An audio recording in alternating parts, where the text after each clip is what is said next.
Wrong one. There we go. Hello, everyone. Welcome to this meeting of the Cabinet Housing Committee. My name is Councillor Julian Tuke, and I am chair of the committee.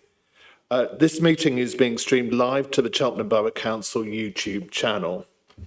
If you ask a question at the meeting, you will be deemed to have consented to be filmed and to the possible use of those images and sound recordings for broadcasting and/or training purposes. Please note a fire alarm test is not expected, so if the alarm does sound, please make your way to the nearest exit. So, first agenda item is apologies. No apologies have been received. So we're just waiting for Agnieszka, but I think she will come.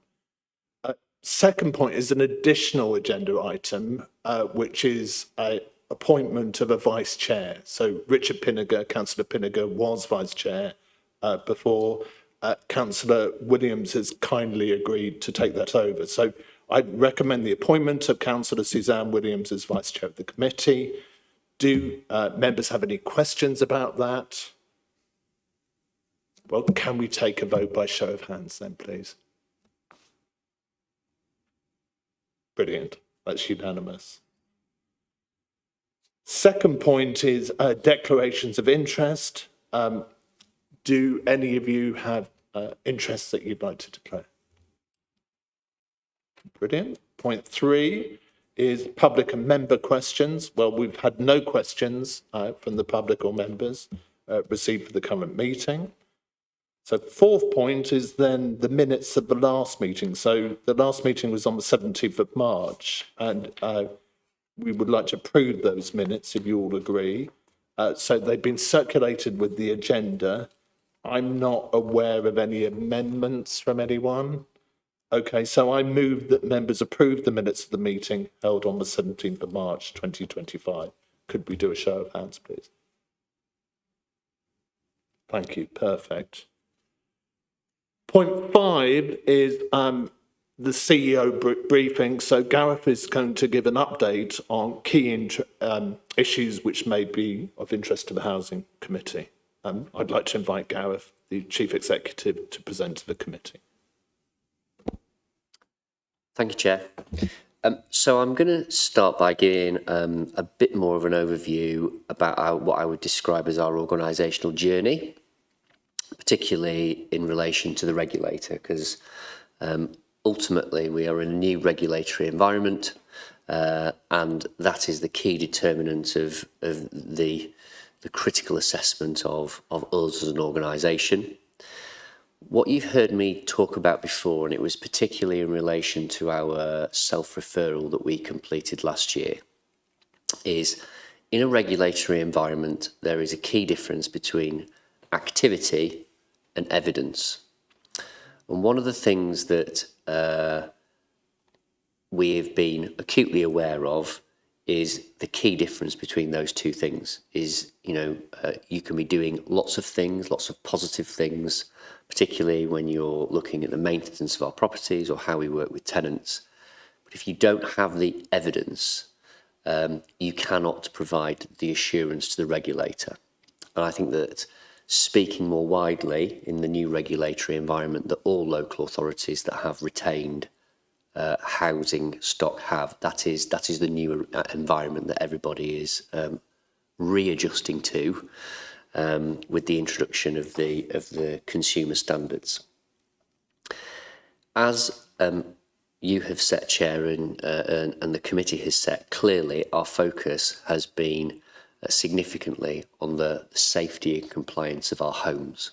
I say homes because they're not stock, they're not properties, they're homes where people live, and that's the ethos and the culture that we want to have in our organisation about caring for and maintaining homes in a safe and compliant way. And what we have really been working in earnest on is not just the activity around making sure that the fire actions and outstanding actions are completed, and we know that we had some outstanding legacy fire actions that we had to complete. I won't talk about that in any more detail. I'll allow Claire to give that update as part of the performance, because I think we've had some positive news on that front. But the other thing that we've been doing in earnest is really drilling into the detail and the evidence about how you can provide complete assurance that the data that you hold matches, the evidence on the ground. And I think what we have discovered and been reconciling over the last few weeks and probably last few months is, as we drilled into it, there were some discrepancies coming out in some of that information. And clearly your drive, Chair, when we started our housing committee, is not just asking for granularity, but asking for the accuracy of that granularity in the data. So that has been the kind of culmination of that process, and Claire can talk a little bit more about that, particularly on the safety and quality standard that has been our primary focus to make sure that we can give complete assurance to the regulator that the evidence and data that we hold is accurate, and then with the remaining outstanding fire actions that we have a clear plan to resolve them. And we can demonstrate to them not just where they are, but on the timescale that they will take to complete them. But then secondly, when we are continuing to complete our fire assessments, that we are completing those actions within the time frame and we have the contractors in place. So we, in effect, don't get ourselves into the position again with a legacy issue of outstanding actions. We'll have measures in place to be able to complete it. I think... and I'm grateful for the colleagues for the amount of work that's gone into almost what I would describe as a kind of a bottom-up reconstruction of the data that we hold through that reconciliation process, doing a line-by-line exercise. But I think it was absolutely worthwhile to create that baseline. So I think the story that you'll hear tonight is the progress that has been made on that journey. And I think there's some good news to share on that front, and showing the dividends actually that has been starting to be delivered literally in the last 2 or 3 weeks of that process that's been happening with Claire and the team. But over the next sort of weeks and months, once we think that we are in a much stronger position with our assurance on the safety and compliance side, we will then start to turn our attention to the other consumer standards, because it's right that we apply those same standards to the other consumer standards that the regulator looks at. So concurrently, we have also been engaging in an internal relook and a forensic look with a fresh pair of eyes on the rest of the consumer standards, and we are partway through looking at that. Again, the same test is going to apply in the safety and compliance, which is we are being extremely self-critical about the evidence that we hold, and to hold ourselves to a very high bar on making sure that we absolutely have the evidence and assurance to demonstrate to the regulator. Because certainly my own personal view, and I think I echo the comments of the views of my colleagues, it is no good saying we're 90% of the way. We've got to be at 100%, because if you're at 90%, you might as well be at 0, because if you can't give absolute assurance and you can't put your finger on the critical information that the regulator wants to see, it is quite a binary world. And so that's where our attention will be turning. And in the same way that we got external assurance around our safety and compliance standards from external experts, we'll be doing the same thing once we've had our forensic look around the rest of the consumer standards. Now, what that will tell us is it'll either validate what we're doing well, but it will also give us a really clear roadmap to the regulator that we can share with them. Now, I think if I was to represent the picture of lots of local authorities up and down the country, we are by no means going to be perfect, but the most important thing that the regulator will want to see is assurance of knowing where we are and seeing that we've got a credible plan in place to resolve the journey of improvement that we need to go on, and then also clarity on the timescales and how we deliver it.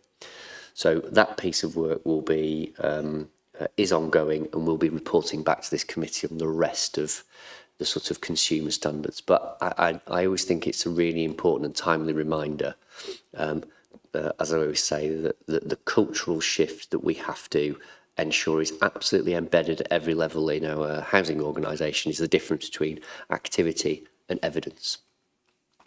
So that is that on the first point. But as I said, the particular improvements on the safety and compliance we can deal with in that sort of performance report. The second thing that I just wanted to talk about, which is just a general update, was around condition surveys. So, as you know, as I've said many times, that is an absolutely critical piece of work to really understand our homes, understand and inform our future investment in those homes. As of today, we are at 59% of properties that have had their condition survey. We are slightly behind in terms of where we would expect to be. So I think in the region of roughly about 200 properties behind where we would be in terms of a programme. But again, we have measures in place to be able to pick that up.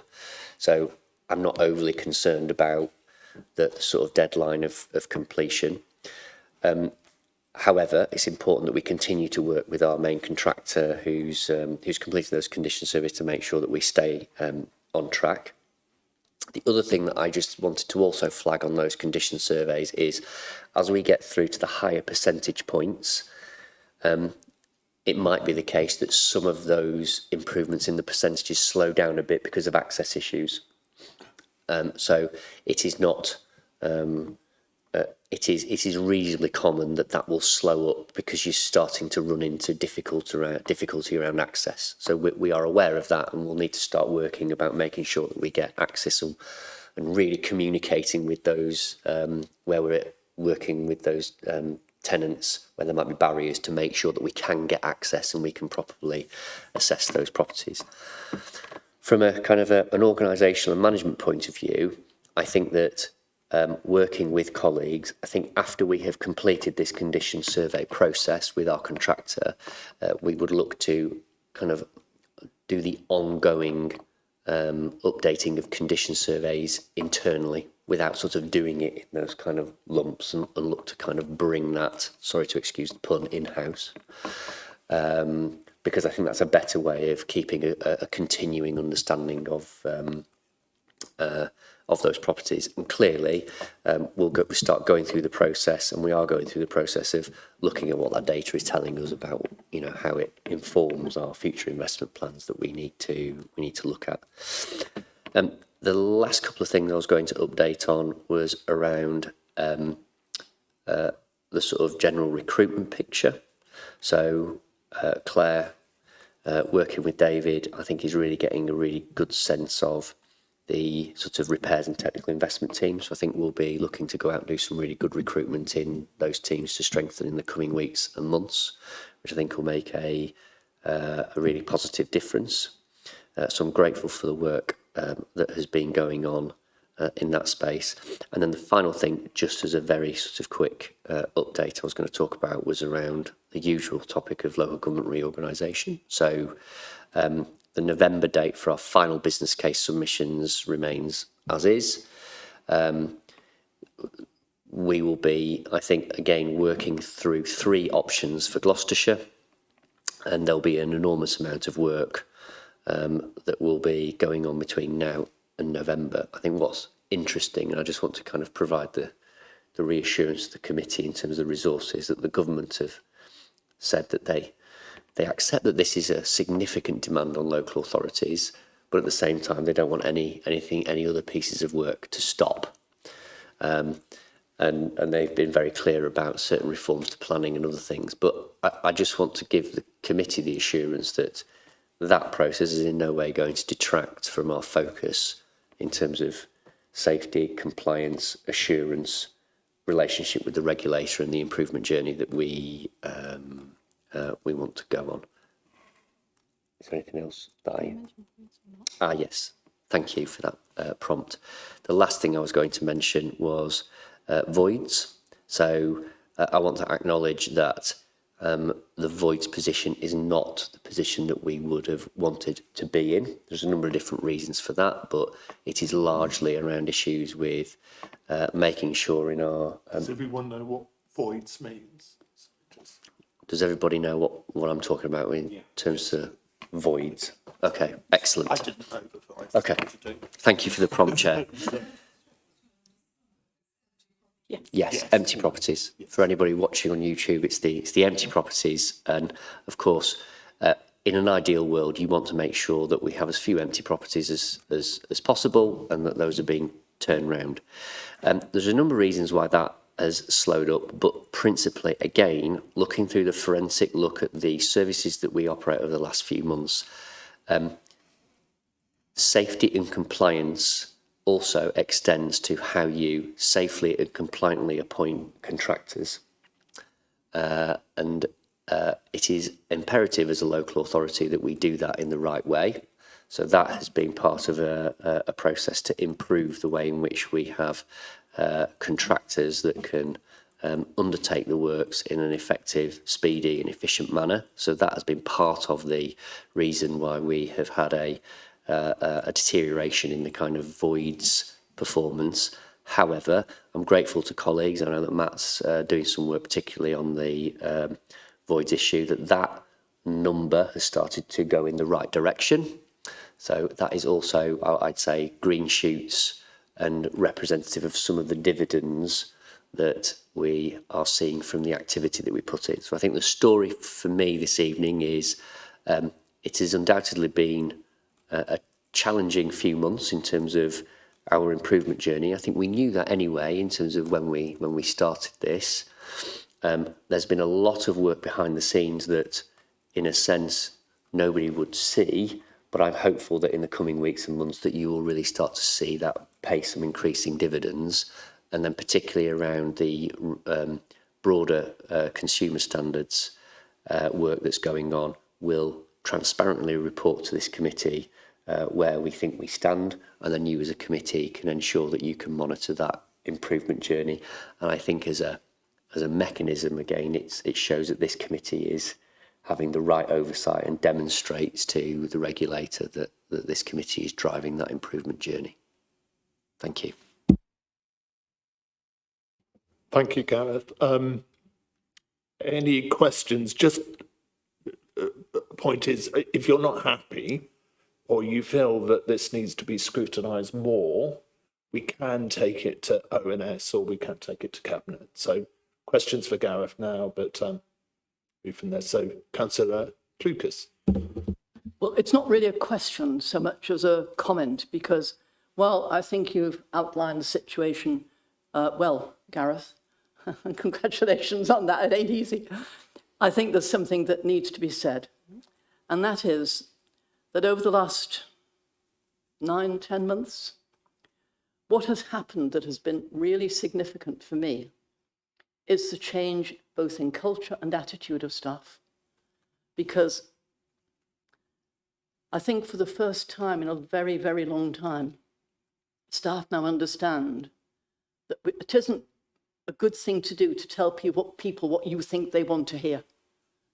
What's good is telling people the truth. And if that means, yeah, okay, things aren't good and we've got to look at something again, that's fine. Let's do it properly. And I think that attitude, that we are here not to tick a box, but to do our best for the tenants and the town, is something which has got through to the majority of our workforce and is still being worked on. And I just think that that's a huge change in relation to what went on before, where it was, oh, we just tell them that, it'll be fine. No, you tell us this and you say what happens and how it happens and how it's going to change and how we're going to work with. And I just think all of that makes an enormous difference, both to the trust that tenants have in us, but also to the trust that councillors have in officers and officers have in each other. And I just think that that's such a good thing to have done. So thank you. Thank you. Ian, Mr. Mason. Yeah, thanks. I've almost forgotten how to work these things.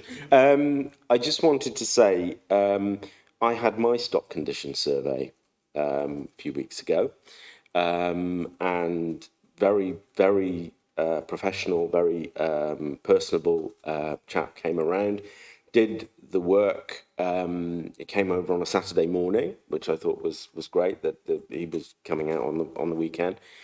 I thought you might like to know, I had a good chat to him whilst he was doing the work. And I think he's from Rand, is it, the contractor? Works for a lot of local authorities, has been all over the place, mostly in the Midlands. And he was saying to me that the issues that were coming out of the stock condition survey were being acted on very promptly. And he said to me, basically, Cheltenham Borough Council are really a lot more on the ball than a lot of other authorities in which he has worked. So I thought you might like to know that. Thank you. It's generous to share things like that, because actually it really helps people like you who are actually working on it, doesn't it, to hear positive things. So thank you. It's really good. Councillor Williams.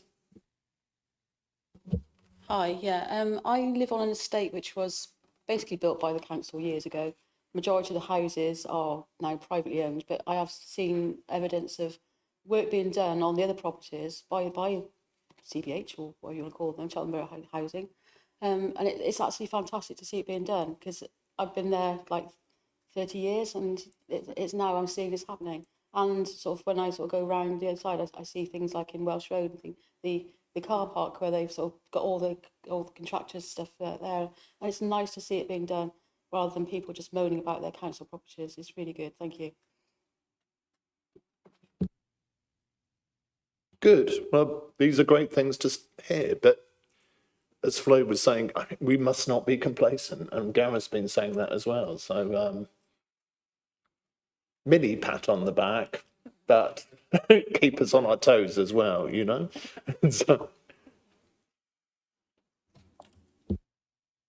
So the next agenda item is the compliance strategy and policies. So the objective of that is to provide the committee with an opportunity to review and feedback on the compliance strategy and the associated policies. I'd like to invite Claire Hughes, who's our Director of Governance, Housing and Communities, to present to the committee, please.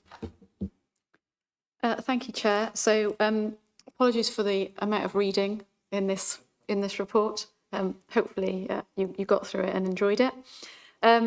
So this report brings forward to you as a committee our proposed compliance strategy and a suite of revised compliance policies for what we talk about the big 6 areas of compliance.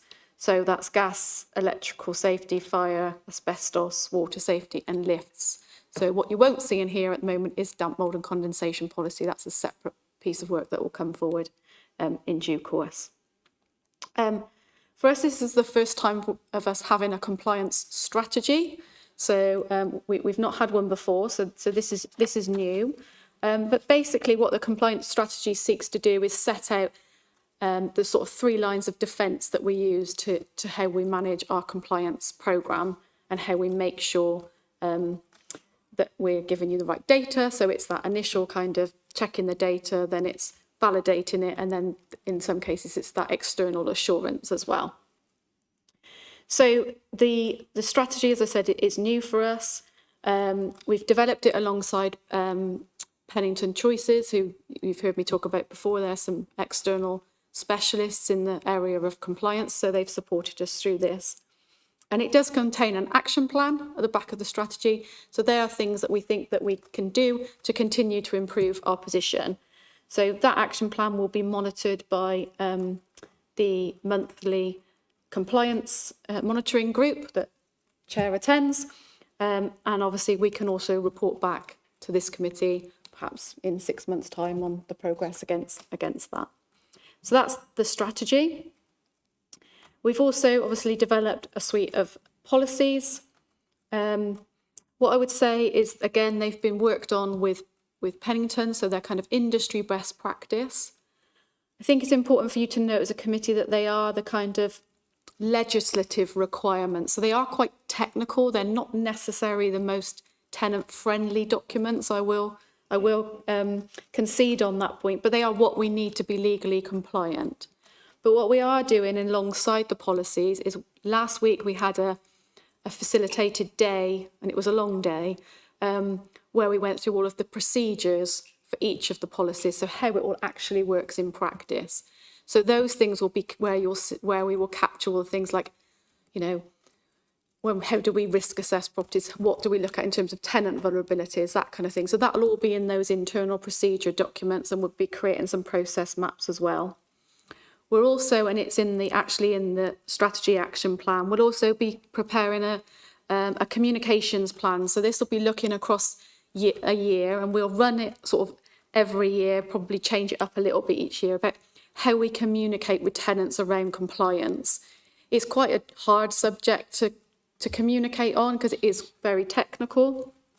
So we're developing a communications plan about how do we get the key messages across the tenants about what we should be doing so they can hold us to account, but also what we would like from our tenants. So we'll be doing that piece of work as well, and we'll share that with you as that starts to develop. We did consult the tenant panel on all of the policies and the strategies. We didn't get any feedback, unfortunately, but they did go out through our resident engagement officer, and he did a little summary of what each one was as well. So that was really helpful.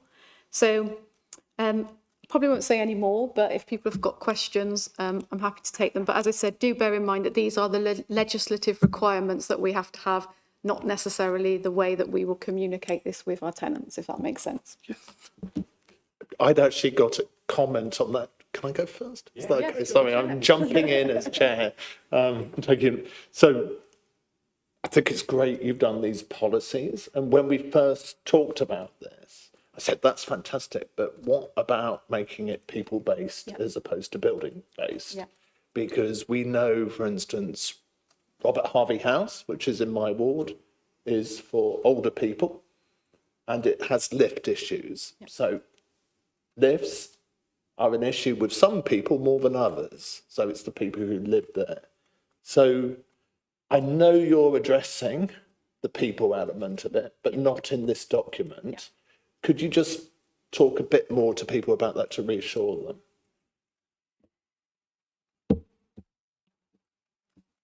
Yeah, so I think there'll be a range of things, because I think it's very difficult to give a blanket answer because it isn't one size fits all, because all of our tenants are different, every people's homes are different, people have different things. So what we're trying to do is, another piece of work we're doing at the moment is tenancy audits, which is to try and get a really better understanding of our tenants, so we can start changing our communications to suit people's individual styles and what they find the best way to be communicated with.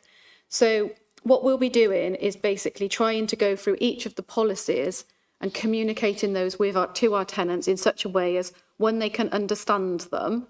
So it might be, you know, it could be things like we need to print it in a different language for people, for example, or we need to, you know, go out and actually explain it to some people, because not everybody will understand from what we put on our you know, in text, and they'll be on our website and things like that. So, but we'll be doing that piece of work where we're looking at, you know, lifts is a good example actually, because like you say, actually don't impact on a significant number of our tenants, but there will be some where we need to be really clear, and it's almost, do we go back to that, you know, I know it sounds old-fashioned, but who doesn't love a notice board, you know, especially in some of the communal blocks? They're great, you know, you can go in, put a poster up, and at least it gives people a phone number, if nothing else. So we'll be doing all of that work alongside of this. So hopefully that gives you a bit of assurance around that. Bozana Tanowska. Yes, because you mentioned tenants. What about leaseholders? The policies will be communicated to leaseholders, and how this will be done? So there's different requirements for leaseholders. I'm going to look to David to correct me if I'm getting this wrong. So I'm right, aren't I? we have different liabilities and obligations in relation to leaseholders, so that will be something separate. We'll have to do a separate piece of work around what we do with our leaseholders. This is for tenants. Ian, Mr. Mays. Thank you, Chair. Yeah, I'm having my tenancy audit tomorrow, so I'll let you know. I've read all this with great interest. I realised when I'd gone through it for about the second or third time that I've got about 3 pages worth of very, very nerdy, detailed questions. And if I ask them all tonight, we'll be here to the wee small hours. So if it's okay with you, I will ask those of you offline. I've got a couple of what you might describe as bigger things, one of which picks up on what Bojana was just saying. The first is to do with, and I'm on page 9 of 19 of the strategy, point 7, first line data and systems. So I've asked this kind of question for the last 3 or 4 years about the functionality that was available through QL, and been continuously told, oh, we've met with Arion and they can't do this and they can't do that, etc., etc. So could you just elaborate a little bit on the diagram on page 9, which shows with the bit, and I think we have got damp and mould at the bottom here, how we are collecting that data, as Gareth spoke about earlier, and what these different systems actually do, just in layman's terms, so we can actually understand that process. Talking about customer communications, I end up with a lot of people coming to me asking me about, oh, we've got problems with this or that. And in my experience, one of the biggest obstacles to people actually reporting problems is having had a bad experience in the past. Oh, we did this 5 years ago and nobody did anything and it was a complete waste of time, so we're not going to bother. It might be worth just making a bit of a song and dance about the new systems that are in place, the new people that are in place, and maybe doing that maybe through tenant voice or something like that, just to reassure people that things have moved on, and if they've had a bad experience in the past, it doesn't mean they're going to have a bad experience in the future. On one of the policies, and this has come up before, in terms of gas safety and gas safety certificates, and this picks up on what Bojana was just saying. Where I live, it's 16 flats in a block. 14 of those flats are tenanted properties, and they have to have a gas certificate renewed every single year.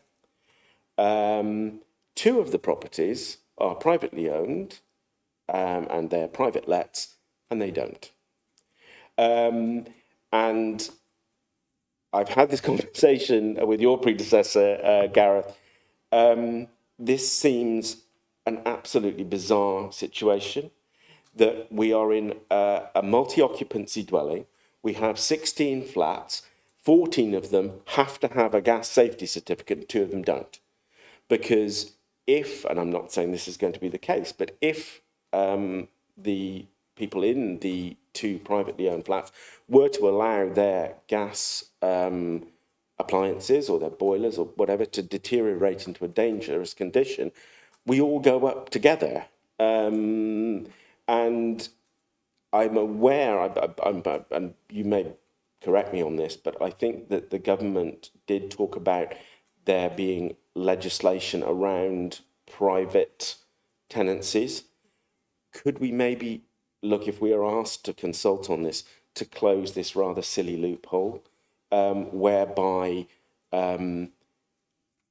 2 out of 16 flats in a block don't have to have gas safety certificates? It just seems a very bizarre situation.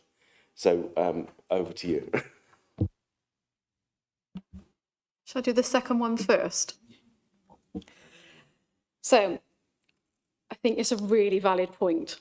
And actually it's something that we were talking about not that long ago. And the difficulty we've got is when you've got private property or leasehold, you're right, we can't enforce it in terms of you have to have a gas safety certificate. Now, we've already committed to looking at a sort of encouragement programme, so to encourage leaseholders to supply us with copies of their, Matt might want to come in on this because this is part of his team. So we've already committed to looking at sort of encouraging leaseholders to do their annual checks and to provide us with a certificate so we can have a copy of it as well. And I know just from chatting to a member of, to David that looks after our leasehold properties, that he is also doing a piece of work at the moment around looking at terms moving forward, so at least any new leaseholders would be required to do that. So I know he's in conversation with legal about how we can make that happen. That's not necessarily going to fix the existing ones, but hopefully it might fix it going forward. But I know that Matt's team have already committed to doing a piece of work around trying to encourage at least people to do the checks. And we're going to do some comms around that, I think, aren't we, Matt? And we're going to ask people if they would supply their certificates. Because it also gives them some encouragement from an insurance point of view as well. But I'll let Matt just add to that in case. Yeah, I can slightly elaborate on that. We're in the process of doing our annual service charge billing.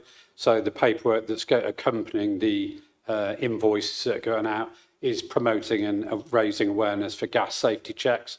We're also pointing them in the direction of our own gas contractor, because you can get a discounted rate if you're a leaseholder to get your annual gas service. So we're doing what we can. The lease dictates what powers we have and we don't have. So it's quite complicated when it comes to leases, but we're being as proactive as possible, because you're quite right. We want to minimise the risks in a block. So that's literally going out in the next couple of weeks, moving forward with new leaseholders. We're seeing how we can make that even better. And then on the first question, which is about the table in the strategy. So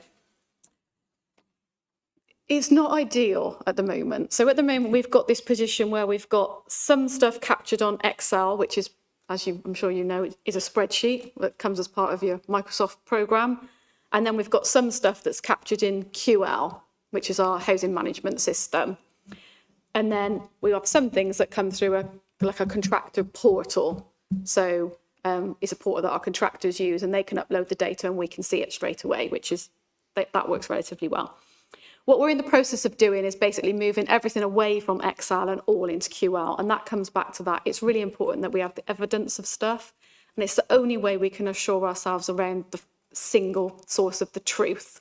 Because if you've got a spreadsheet, someone's hidden a column or accidentally tapped a number, the whole thing goes out. So we're trying to remove spreadsheets. So in the future, it'll all be, they should all say QL or contractor portal. So we're moving away from Excel spreadsheets. But what we are also doing at the moment is we've got a piece of work ongoing, and it's due to report back in a couple of weeks, is we've got someone in doing a review of the QL housing management system and how that reports things. So we'll have a bit more information about the capabilities of our housing management system in a few weeks as well, because I think it's been a little bit perhaps underused. And so we're trying to work out what it can actually do at the moment. So over time, you'll see that Excel fall away from this, and it will all just say everything's in QL. So number of properties that need a gas certificate, for example, how many are on programme, it's all in QL. Where are the actions? All in QL. So you'll be able to see it like that. Does that make sense? Yes. So, so what is documotive? Because I didn't quite understand that. And also, I'm aware that Cheltenham Borough Council have moved to a different risk management software. How does this then connect up to the risk management software that you're using? So Documotive God, you're testing my technology skills tonight, Ian. Documotive is basically, if I'm going to understand this correctly, it kind of bolts onto QL. It's where all the documents are stored. So if you're looking for I'm just looking for people to be nodding, to telling me I've got this right. There's much more experts in the room, I'm sure.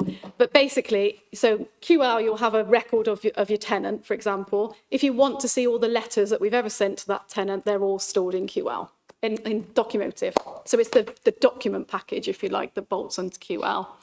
And the risk management thing, so we're moving across, we've not fully moved yet, but we're moving across to something called Verto. It doesn't connect directly into QL at the moment. Whether it can, I don't know, to be honest. That's beyond my technical capabilities. But Verto is what we were using to manage all of our risk registers and things moving forward. It does integrate with Office. It does integrate with Office, yeah. Any other questions or comments? Councillor Cludius. Yes. ASB policy. No, that's the next agenda item. We're still on compliance strategy and policies. Okay. Anything more on compliance strategy and policies? Okay, I need to read something out to you because I think we may have to vote on this. Yeah, Is that because right? you need to refer it to Cabinet. Absolutely. So we need to make a formal recommendation. The Cabinet Housing Committee recommends that Cabinet, A, adopt the compliance strategy, Appendix 2, and B, adopt the following compliance policies. 1, gas and heating safety, Appendix 3. 2, electrical safety, Appendix 4. 3, fire safety, Appendix 5. 6, I've got it in the wrong order, haven't I? 3, fire safety, Appendix 5. 4, asbestos, Appendix 6. 5, water safety, Appendix 7. 6, lift safety, Appendix 8. Are we all comfortable with that? Shall we do a show of hands? Show of hands, I think. Yeah, because there aren't many of us. Okay. Good. So we're recommending that Cabinet adopt these. They'll go to Cabinet in July. Good. Okay. Cabinet in July. We got that. Good. So the next item is the property compliance performance. So the purpose of this is to provide the committee with an understanding of our property compliance status and the planned improvements needed to address areas of non-compliance. Once again, I'd like to invite Claire Hughes, Director of Governance, Housing and Communities, to present to the committee. Thank you, Chair. So I'm not going to go over the report that's in front of you because I'm sure you've all read it. So what I'm going to do is just give you a few updates, if that's okay, because we've got some slightly more positive news, I think, since the report was written. So I think, first of all, I'd start off by saying that overall, I think we've moved to a more positive position on compliance around the data. So it's great that we're, the 11th of June, and we're able to bring you data right up until the end of May, because that data came out of the system on the 3rd of June, which is, I think, the quickest it's ever come out of the system and has been validated at the same time. So we know that the data has come out and it's correct. So that's significant progress. It hasn't required hours of somebody cross-checking as we've seen before. So that's a really great improvement from our perspective, and good for, obviously, for you as committee, because you're getting as up-to-date as we can almost give you. And broadly, compliance remains good. You'll see that within the report. There were a couple of things that came through in May's data. So the first one was around asbestos, and you'll see that we were kind of 33 surveys that needed to be done. But I'm pleased to be able to advise that 6 of those have now been done, and the rest of them are booked in to be done. There was 5 being done today, and then we've got the rest over the 12th, 13th and 14th. So by the end of the weekend, all of those asbestos surveys will be done, and we will be back up to date with those. So that's really positive news. The other issue that, I think we've all expressed our unhappiness, disappointment with over the last few months has been the legacy fire actions. And the date that this report was written, you'll see that we were at 93. As of today, so in just over a week since this report was written, I'm really pleased to be able to report that that's now come down to 62. So again, that's really good progress. 26 of those actions relate to doors, fire doors, and all of those now have dates for either delivery or installation. So we have a good plan in place for that. 20 relate to new windows, and just almost about an hour or so before this meeting, I've been updated that we've now identified a manufacturer for those windows. There's a better 12-week lead-in time to manufacture them, but one of our existing contractors has also been identified to do the installations as soon as they're manufactured. So we've also prepared a letter to go out to those tenants to update them on what's going to be happening in those blocks and when that's going to be happening. So that's really great progress. And the other actions relate to compartmentation or fire stopping. And that work has commenced. Some's being done in-house. And there are a few, I want to say 9 off the top of my head, that we need to get a contractor in to do, but that contractor is now being sourced appropriately. So still not where we want to be, because ideally we'd have no legacy fire actions. However, I think from 93 to 62 in a week is great progress, and special thanks to the team that have been really working hard to try and really get these over the line. And I'm confident that, bearing in mind we've got a 12-week lead-in time for the windows, but by the end of October, we should be able to say we have no legacy fire actions, I hope. So that was all I was going to say.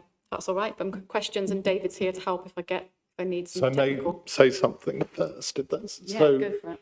Fire action's always concerning, Yeah. and I think it's right to say formally, as this committee, that, as you know, they are the utmost priority, and they are the thing that makes us all anxious.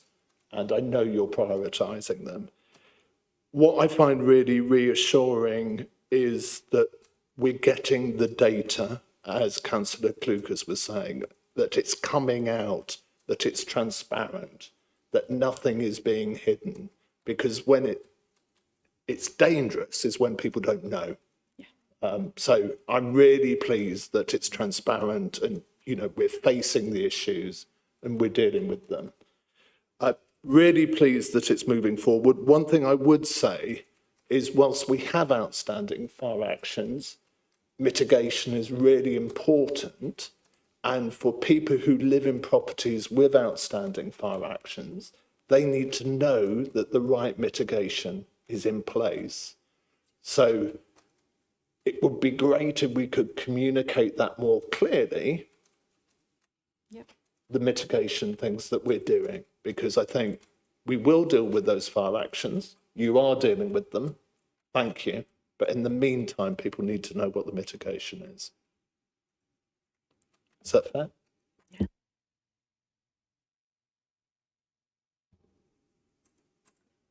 Yeah, well, all I'd say is we've gone overboard with some of the fire actions. We've called them high risk because of the time, and they're not necessarily high risk. They're medium to low risk now, the fire actions. So any high risk fire actions already been actioned, but we're keeping them as high risk because of the time frame. Okay, I would suggest for future reports that you really do differentiate between things which are truly high risk and things which are out of date, because low risk things which are out of date are much more minor concern than things which are truly high risk. Is that fair? Yeah. Yeah, would you agree? Yeah. So when this report was done, they were still high risk, but we had people out at the weekend walking the blocks. And that's how we could say that they're no longer high risk. But at the time of the report, they were still high risk. Okay, so could we reissue the report very quickly with? So, We wouldn't what want I to don't reissue the report because that was correct as of the date the report was written. But we can do an update that says, because basically what we've done, basically what we've done is we've been out, we've reviewed the mitigations that are in place. And as a result of that, we've been able to say, well, actually, that isn't high risk because there's a mitigation in place and therefore it's no low risk. So this is all good news, really good news. You want it all written down. So we just want it all written down so no one gets anxious when they don't need to be anxious. Okay, That's the, we can do that. yeah? Yeah. That's what I think is really important. Yeah. Yeah, absolutely. Thank you. Thank you.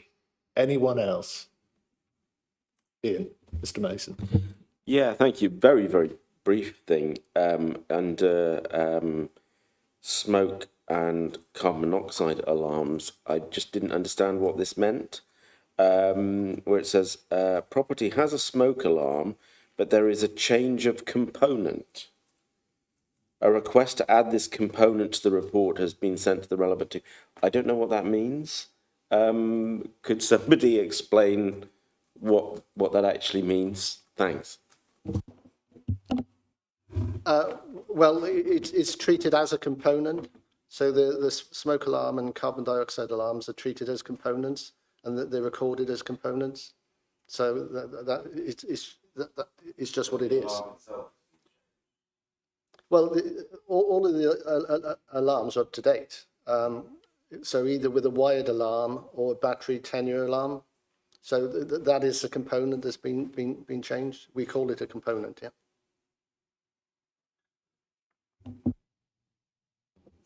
Anyone else? Councillor Foster. Wrong one. I'm going to be absolutely honest here. I'm still a little bit confused, just rewinding to the low risk becoming high risk and vice versa thing. Is it because of mitigation, or could you just explain that a little further, please? Because they're overdue and we hadn't visited them, we put them as high risk because we hadn't visited. So the mitigation is in place and we visited, and even though we've left them, they were high risk in that report. They're not high risk. They're medium risk. So it's basically because nobody had walked the blocks and had a look and did a hands-on report, and that's what we've done now. Oh no, it's fine. So can I say that in my own words, just to demonstrate if I understand or not? So you're saying that when you weren't sure, because no one had been there for some time, it was better to say it's high risk than underestimate the potential issue. But once you checked it out, you could then find out that it wasn't high risk after all. You didn't need to be that cautious, and actually the risk was lower. Yeah, just to be. Yeah, spot on. Yeah. Perfect, perfect. Does that reassure you? Yeah, good. Anyone else? Can I just say? Yes. Can I just say one other thing? Also, I think what will help is hopefully by your next meeting, but if not, definitely by the one after, you will have a new looking performance report. So this one that you get at the moment with all these boxes on, we are working on a new dashboard, which will be much more easy for you to read and understand, I hope. So we're working towards July. Whether it'll quite be ready for your meeting, I don't know, but definitely by your meeting after that, you'll have a new dashboard, which again will be produced automatically by the system. So it should be a touch of a button, and we can almost run it live at any point, and it will say, here's your data as of today. Good, that's great. Okay, so we'll always be up to date. Yeah. Good. Anything else on this point? I think we're moving to the next one then, which is antisocial behaviour. So the objective with this is to provide the committee with an opportunity to review and feedback on the antisocial behaviour policy before it's submitted to Cabinet. I'd like to invite Nick Such, Tenancy Services Manager, to present to the committee, please. Thank you, Chair. I'm here tonight to present the revised antisocial behaviour policy. You may remember when I came before you in February to give an update on the wider ASB improvement programme. I mentioned that this was a specific project within that programme of work. So the document itself has been substantially revised from its previous iteration. It was a piece of work led by our then ASB team leader, Andy Wood, who spent many hours putting this together and consulting on it. When setting out on the process of revising the policy, we set out some clear objectives, that we wanted the policy to talk to tenants. We wanted to provide clear information, particularly around what constitutes antisocial behaviour, how the agencies within the town work together to combat antisocial behaviour, the service and the outcomes that the customer can expect if they report ASB. Okay, so the policy, once approved, will form the basis of increased communication with tenants, which again was another project within that wider service improvement plan. Okay, with that in mind, I've recognised the need for the policy to be really accessible to everybody. I ran it through a reading age tool, and it came out as being kind of mid-teens range, and that is largely because of the presence of quite a lot of legislation, which obviously is required.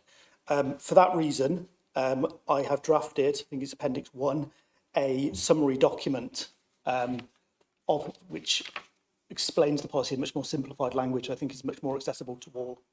Okay, so I hope that you enjoyed reading the document. We enjoyed putting it together, and I'll take any questions you have.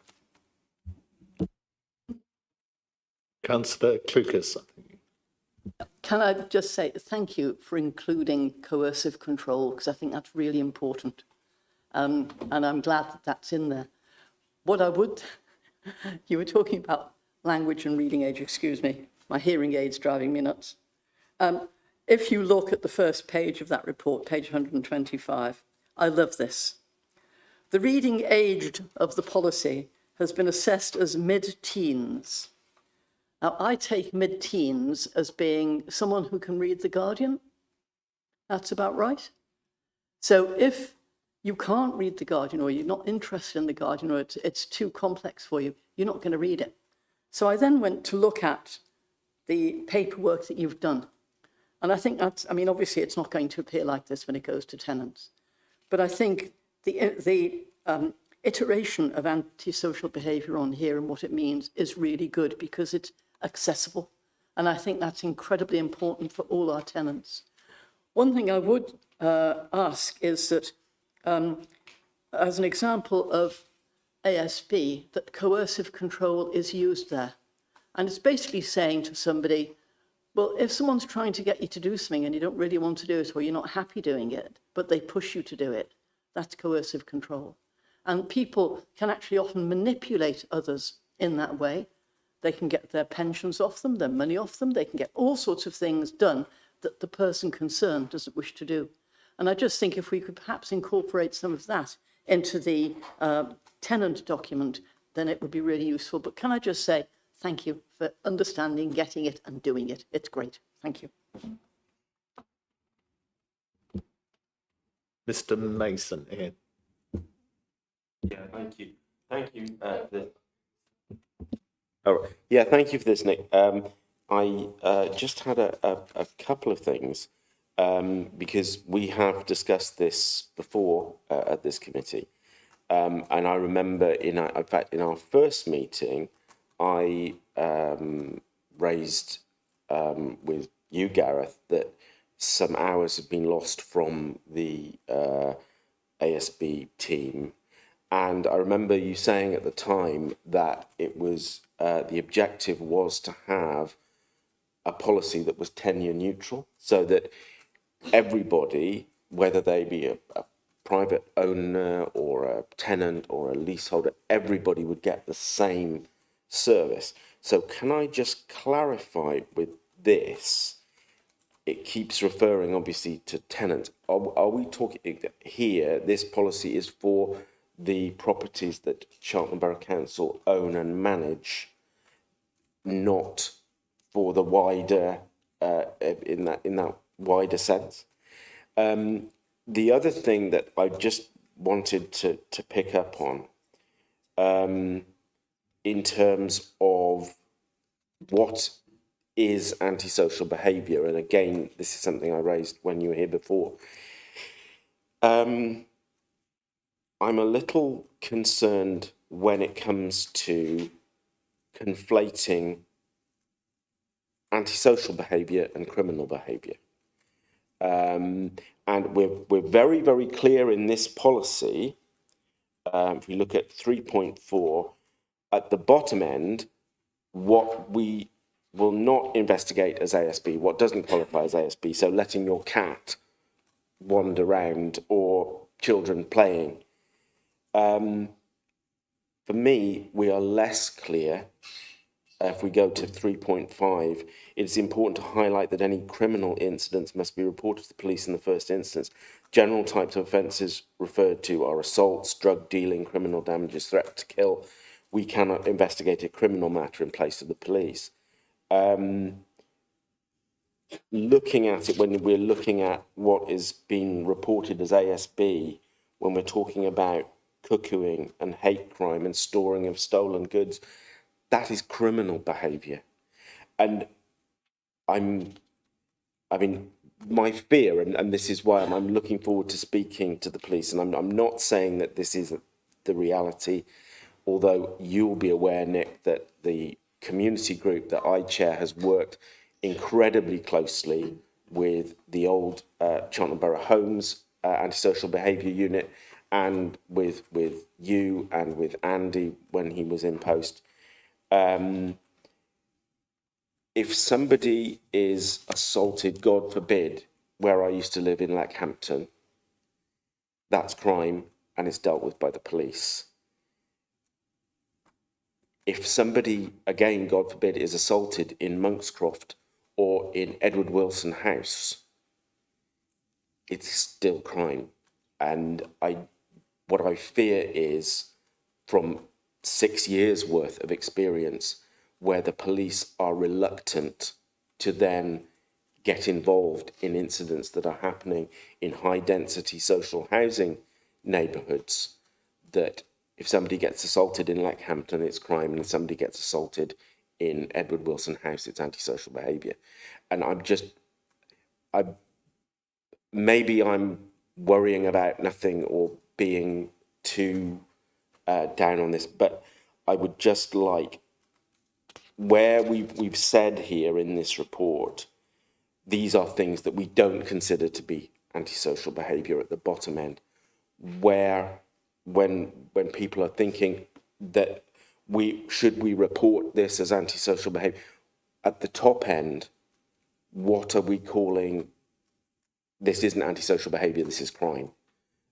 And so that was the thing that struck me. That was what I just wanted to raise. I'm sure, and I know you've looked into this, and it's really good, but there's great clarity at the bottom end, but I'm not seeing the same level of clarity at the top end. Thank you. Yeah, of course. Thank you, Ian. I think there is a very fine line between where ASB becomes criminality, criminality becomes ASB. And I think we've tried to kind of differentiate between the two. Just coming to your point around where we said about reporting to police, okay? We will obviously always support tenants where they feel unable to do so, or they don't wish to make themselves, they wish to keep their anonymity, okay? Many different, we're really lucky, we think, with the relationship we've got with the local policing team, that we can bring them to the table, okay? I think we speak with them probably on a daily basis, if not more often than once a day. So going back to what I was saying in terms of where we've said what is and what isn't. As I said, it's a very fine line. I think some of the things, yes, they may be criminality, but they would also fall under, through our tenancy conditions, the bracket of antisocial behaviour.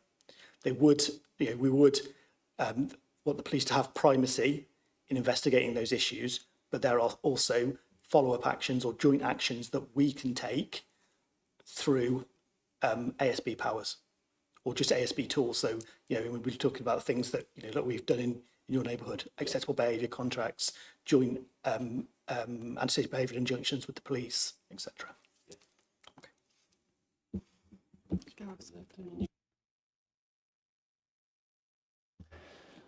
Yeah, so just on your comments about tenure neutral, I think this is for tenants. What I was getting at is by bringing all services together, we can have the benefits of having teams working together more closely. And so therefore you're able to create a more tenure neutral, even approach across our council teams, regardless of whether you're getting ASB in a private property or ASB in a tenant property. Clearly, the Housing Committee is approving the policy in relation to tenants, but that's a broader response on what I was getting at in terms of tenure neutral. The final comment I would just say is your comments in reference to what happens in Leckhampton as opposed to what happens in neighbourhoods.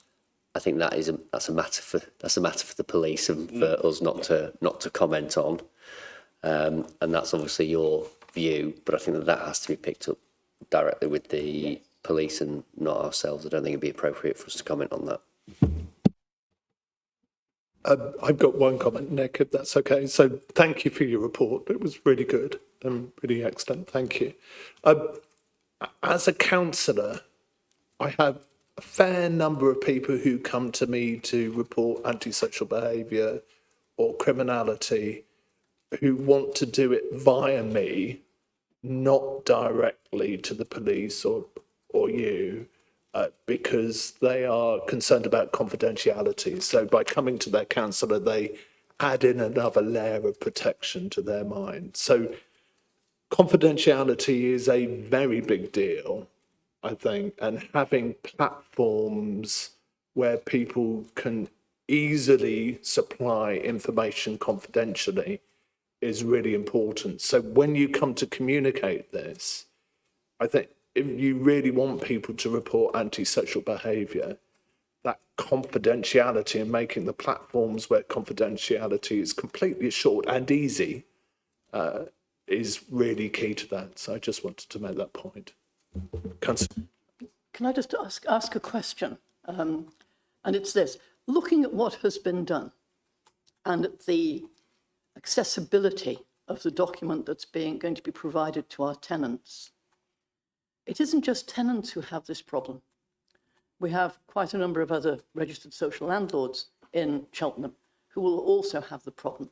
I just wonder, and I'm not expecting an answer now, but every household in Cheltenham has a letter from the council every year.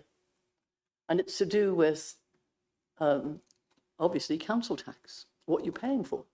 And I just wondered if it's worthwhile asking for you to look and see if something like this could be included in that letter, because if it was able to be included, that might give guidance and assistance to a whole range of people, not just council tenants, but tenants from all landlords and indeed those who have their own home. I just wondered if it's worthwhile looking at. I mean, if when you've looked at it, the answer is no, that's fine. But I just wonder if it's worthwhile looking at. Well, you might be delighted with this response, Councillor Clucas, but as part of the administration, that's sort of your call as to what you'd like to put out in an additional leaflet that goes in alongside the council tax bill. Obviously within reason, because of course we tend to ensure that sort of communication is brief, but ultimately the content of that sort of communique that goes out with the council tax letter is a decision for you, not necessarily for us. I understand that, but before we get to that stage, is it something you would look at and then tell us whether it's feasible to do? I can tell you it's definitely feasible. So when we sit down as we often do, to firstly ask the question from an officer perspective, would you like to send something out or anything additional with your council tax letter? I'm assuming the answer to that is going to be yes, and then we can talk about the content, and the request is going to be to put some information about antisocial behaviour in there. Thank you, Gareth. In that case, I consider this is now on the agenda for discussion. Thank you. Any more questions or comments? So Nick, thank you again. Again, I think we have to kind of do a formal recommendation on this. So the Cabinet Housing Committee recommends that Cabinet adopt the Housing Service Antisocial Behaviour Policy. Do we all agree with that? Show of hands, please. Thank you.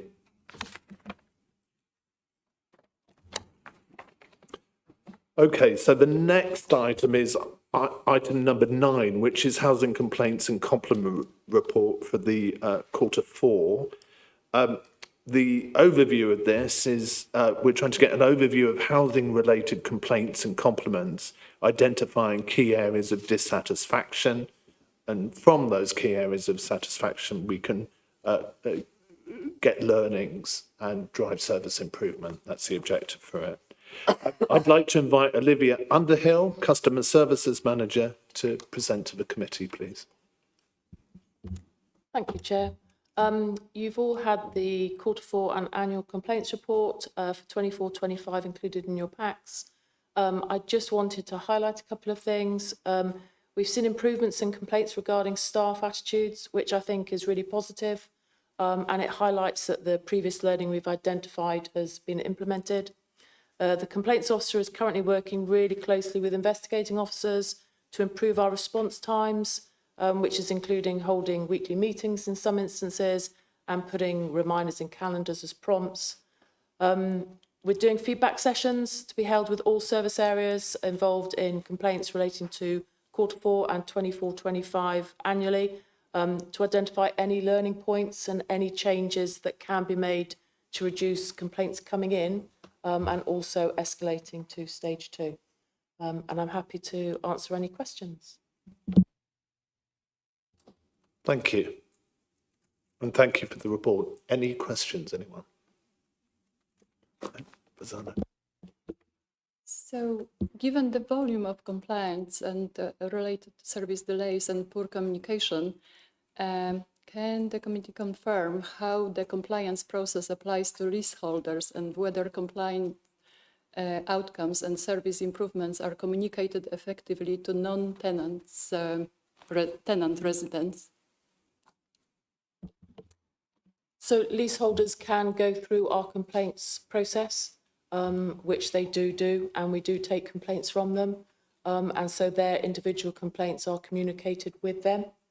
And then we also do a tenant voice. So our annual report does include a section of all complaints and what we've done and what we've learned from them.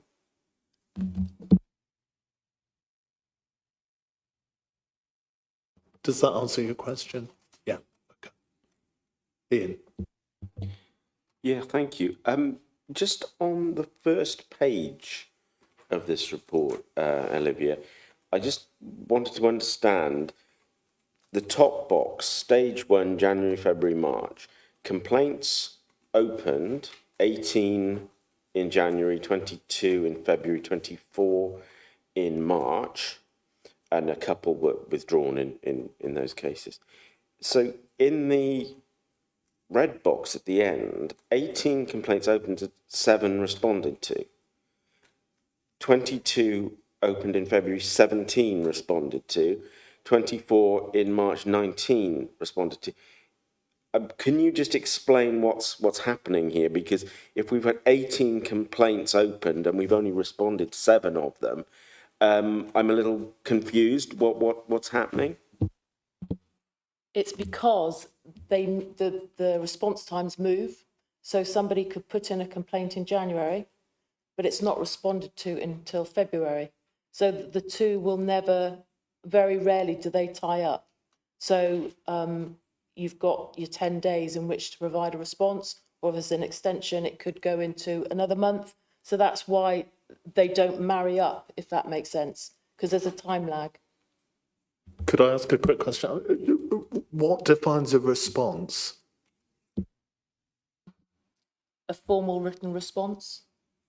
So if somebody puts in a complaint, we've got 10, our target is 10 working days to respond to them. And that's the investigating officer to meet with them, talk to them about their complaint, and then provide a formal response. So if somebody makes a complaint, do you send out an acknowledgement that the complaint has been received? So that has gone out, and the response then comes 10 days later. So when somebody puts a complaint in, you have actually acknowledged that you've received it. They're not left in absolute limbo.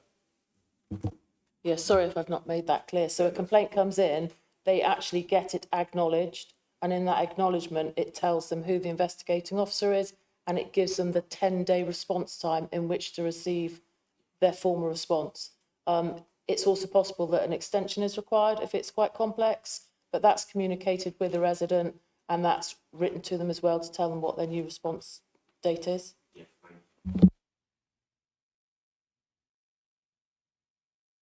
Thank you. That's reassuring because actually the report read more negatively than it is. So, so people aren't left in limbo. They're responded to quickly, and this is how quickly it is to give the kind of fully substantive response and investigate and so on. Good.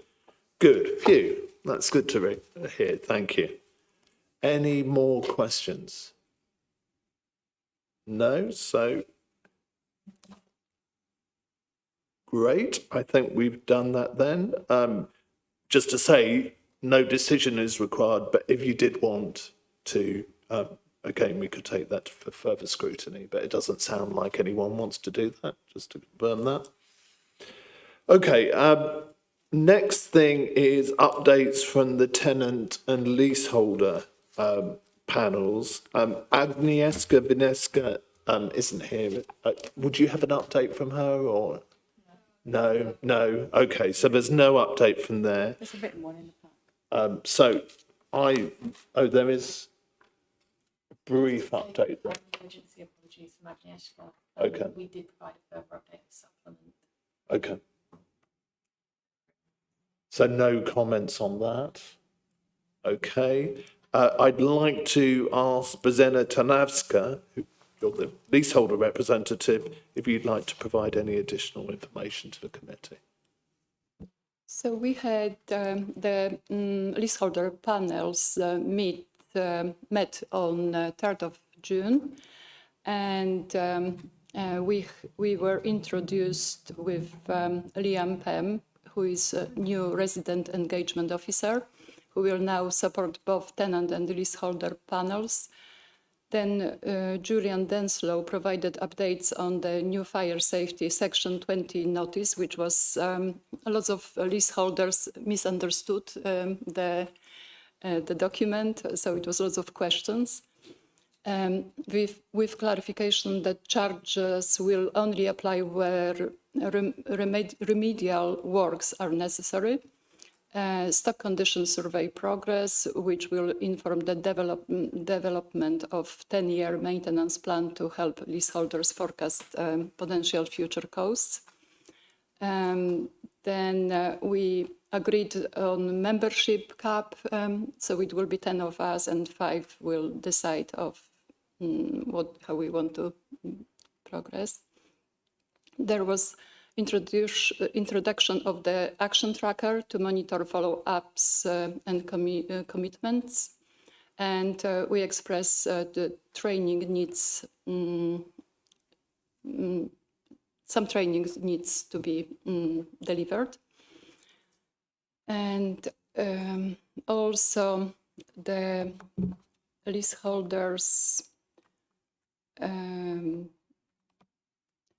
express need to be more involved in the cost discussion and on the future works.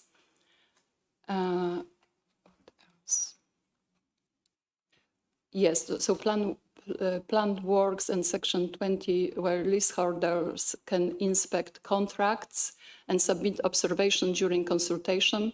Contractor selection remains outside the leaseholder control. We understand that due to legal procurement protocols. But lots of leaseholders thought that they would like to be present when work is finished to see how this was done. That was main concern.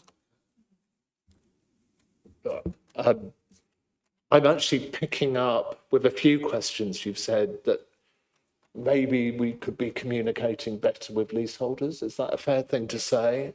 Lots of leaseholders expressed this concern that we are not consulted. Some work is quite expensive and they would like to know. Okay, which is fair enough. So there's a general point there about the leaseholder communications, I think, but also a general feeling about, well, actually a very specific feeling around contractors and how the building is looked after, buildings are looked after and how we can engage around that. Yeah. Claire, would you, who would like to comment on that? Yeah, dealing with major works is always quite a challenge because obviously they are quite costly. We have to strictly adhere to the Section 20 consultation process. We have looked at improving, because again, they're legal documents, some of the wording has to be appropriate. We are looking to provide a more friendly version of what's actually being done with better rationale behind it. That shows that it's of cost benefit to a leaseholder that, for example, a roof needs replacing rather than repairing. So we are looking to work together with colleagues in technical and investment, particularly my team, because we almost treat ourselves as leaseholders. If we got this notice, would we understand it?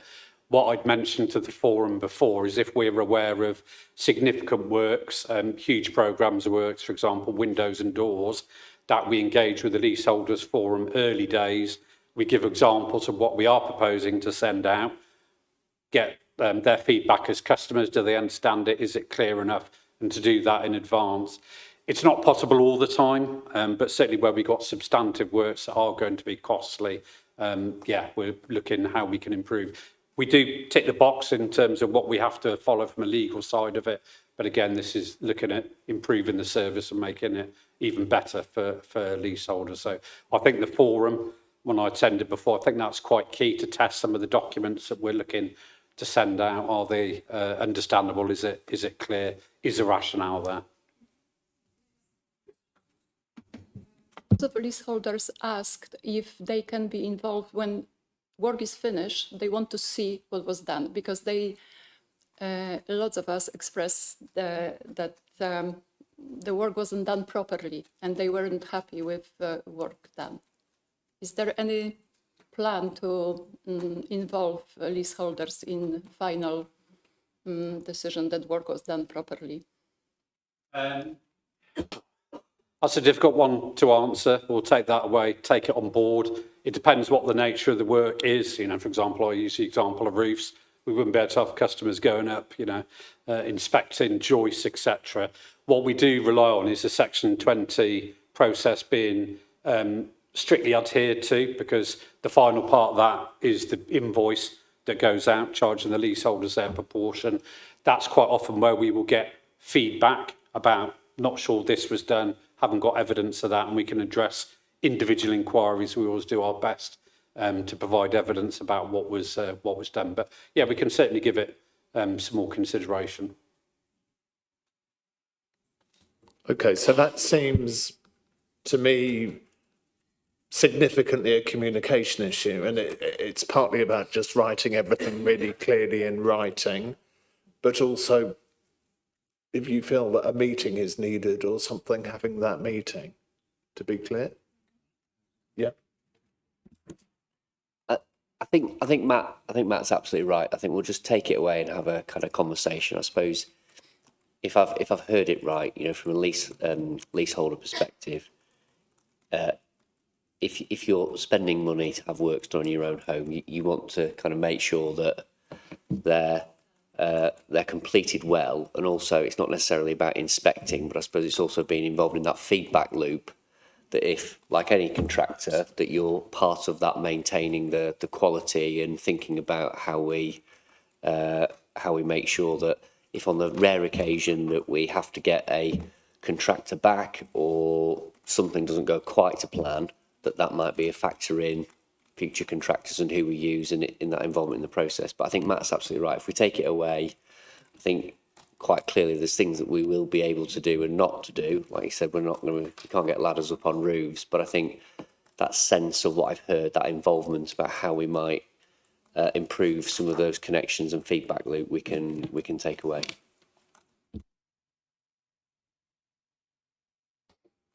Bazuna, you're happy? Good. Any other comments from anyone else? Yes, of course. Yeah, so I wanted to raise an issue on behalf of tenants as a tenant representative. A lot of our tenants rely or have relied on housing benefit to pay their rent. And increasingly now, housing benefit is being replaced by the new universal credit.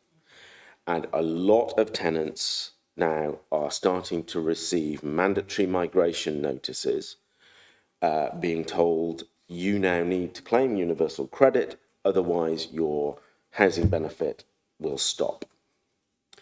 When this new universal credit thing was devised in the first instance, the plan was that all claimants would be given their rent money up front, say on the first of the month, and it would be up to them to pay their landlord.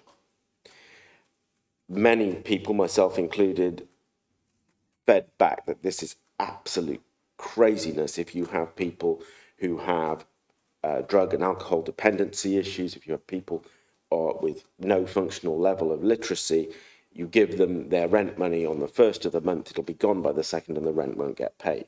So thankfully there was an outbreak of common sense, and claimants, universal credit claimants, can now ask for their rent, their housing cost, to be paid direct to the landlord.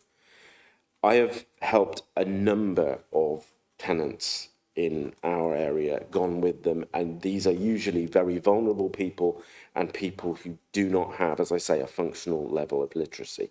So I've gone with them, sat in the job centre, they've asked for their rent to be paid direct to the landlord. It's been put on the system at Universal Credit. I have then rung our revenues teams, who I think are on your team, Matt, and make sure that it's done our end, that Cheltenham Borough Council are sending the request through.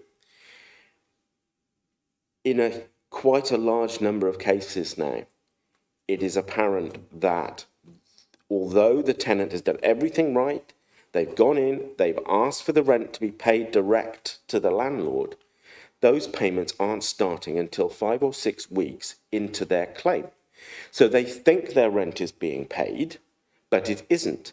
And several people living in Monkscroft, and I know from speaking to the revenues teams that this is not an isolated thing, have ended up in £500 and £600 of rent arrears because the rent isn't being paid from the start of their claim. So this is just, if you like, giving you an update from the front line, from the trenches, that this is a problem. The migration notices are going out to more and more and more tenants. We have thousands of tenants dependent on housing benefit. If even half of those are running up £400, £500, £600 rent arrears, our revenues are going to take a knock. And then it's up to Matt's teams to go out and then start recovering the rent from other sources. This is not the only issue with Universal Credit. Having spoken to people on your team, Matt, there was something to do with last year being a 53-week year for accounting purposes, and the Department for Work and Pensions paying 52 weeks worth of rent. I don't know whether that was resolved. But also, even those tenants who have said to the Department for Work and Pensions, we cannot manage this. We don't read. We haven't got a functional level of literacy or numeracy. In April, when the new rent review happens, they are still asking the tenants to give that information over to the Department for Work and Pensions, even though they've said they can't manage it themselves. They are being asked to give this information on letters they quite often can't read. And so the full amount of the rent is not being paid, and the tenant is then liable for the shortfall. So I think this may be an issue that you wouldn't actually be aware of unless you are a tenant and you're in this position. But I just want to flag it up and say to officers and people responsible for the housing, if we are in touch with Job Centre Plus, if we do have contacts, I know the Money and Benefits Advice Service have contacts there, this is a problem and it is only going to get bigger until these issues are resolved. And as I say, tenants are doing everything right and are still ending up in an awful situation. So I just wanted to make you aware. Councillor Clucas. Yes, just to say to you, thank you for raising that. I think it's a really important thing that you've raised. What I would like to suggest, and please, if it's a load of rubbish, you tell me, as usual, okay? What I would like to suggest is that perhaps if we could have a meeting, and then I would be inclined to go knock on the door of our Member of Parliament, because this is a government issue, not just a local government issue, and say to Max Wilkinson, and probably actually to the MP for Tewkesbury, because that covers part of Cheltenham, can you two get together, talk to the DWP, get this sorted, because it's not just this area that will be experiencing this, it will be other areas across the country. And therefore, it would make sense to me to get the information, get the evidence, and then pass it to somebody who can actually knock on a door and say to the Secretary of State, well, you fix it. Could I just make one comment? So I do actually have some experience of this with someone I've been supporting. Universal Credit was late paying the rent. It did eventually get paid, and the council that I was dealing with understood that it was going to be late, but the arrears were fixed and the problem did sort itself eventually, in my experience. But let Matt, yeah. Input from you. Yeah, just in terms of, because obviously it is a challenging world out there. We've obviously had the bedroom tax, bedroom subsidy came in. We've obviously had universal credit. We've still got customers migrating. We've got, and I'm pleased you mentioned it, our benefit and money advice service, which we've expanded over the years to meet the demand. We'd already set that up before a lot of this had even happened. So we've been on the front foot with a lot of this. We started off with one benefit and money advice officer. We've now got 4. Look into the future. Do we need any more? In terms of rent collection, I don't want to comment on obviously the process of the DWP and universal credit, but we are there, both income officers, benefit and money advice teams, training and employment services team, to help our customers in a proactive way. So we've actually, in terms of our last financial year, we've had our best year ever in terms of reducing rent arrears. So we have very much got our finger on the pulse. I had asked for a slot in a meeting later on in the year to kind of celebrate the good news about what we've actually achieved, just to give reassurance. As I said, we know things are tough out there, but it'd be great for us to share how we've tackled the problems and what we've achieved, because it is phenomenal what we've done. So.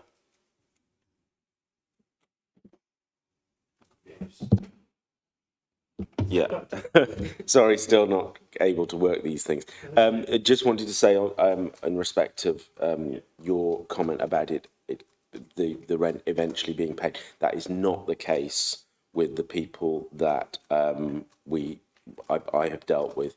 There is a 6-week delay in the so they've been paid the money, they've been given their rent money, but they aren't aware that that's what they've been given. They've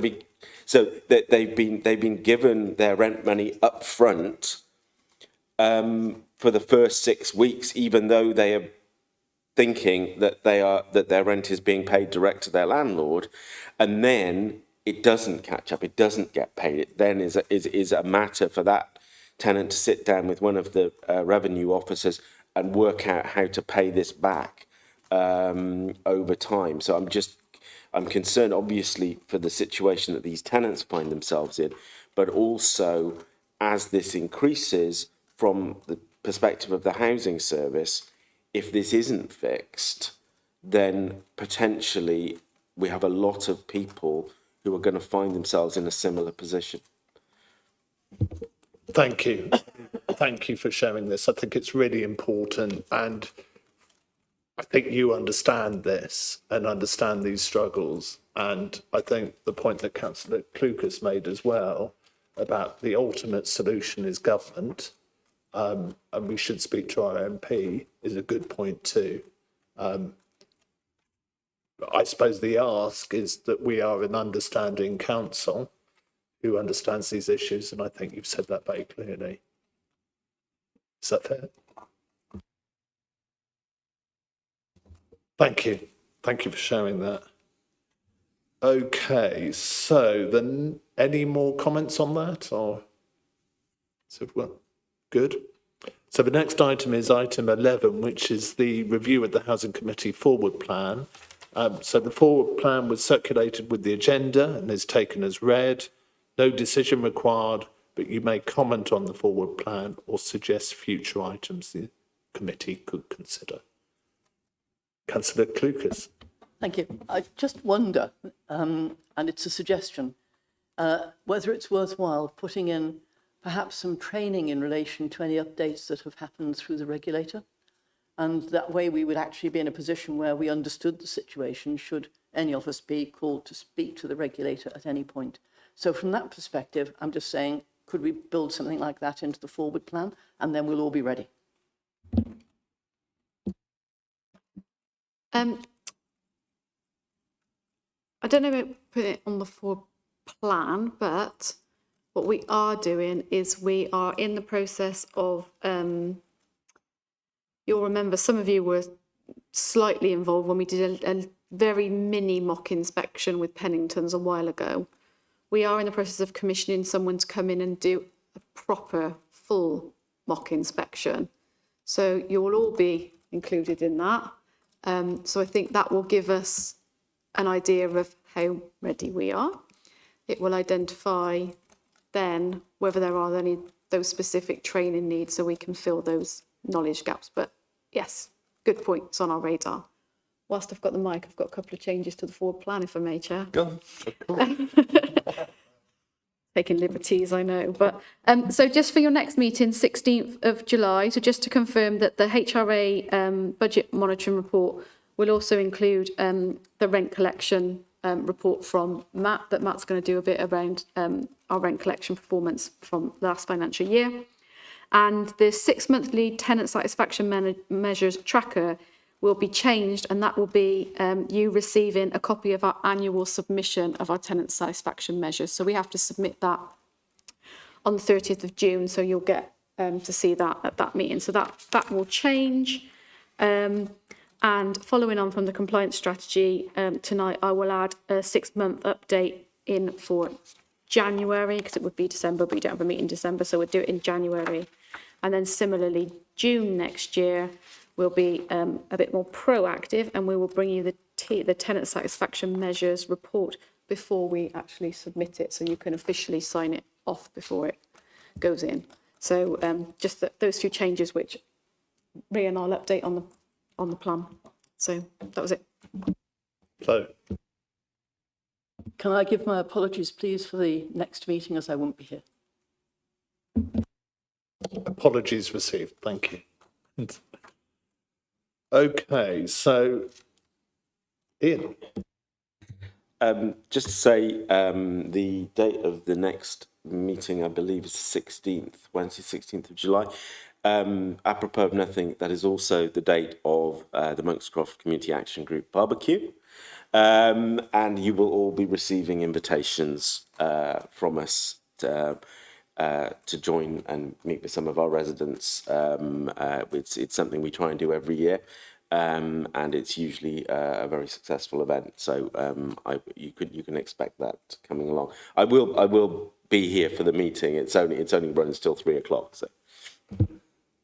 On behalf of the committee, can I say thank you? That's a lovely and very generous invitation, and I will certainly try to make it. I'll check the diary, but thank you.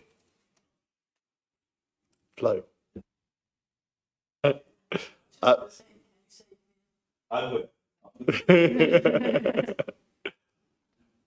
Great. So we've done that. So the next item is item 12, items to be referred to Cabinet. No items have been referred to Cabinet. Well, apart from the two that you've recommended they approve. Oh, yes, apart from the two. Yeah, apart from those two, obviously. Next point is number 13, housing sector insight. So the briefing note was circulated with the agenda and is taken as read. No decision required, but would anyone like to comment on it? No comments? Okay, we're almost at the end. So point 14, the date of the next meeting is Wednesday, the 16th of July at 6 p.m. I think I can confirm that the meeting is now closed.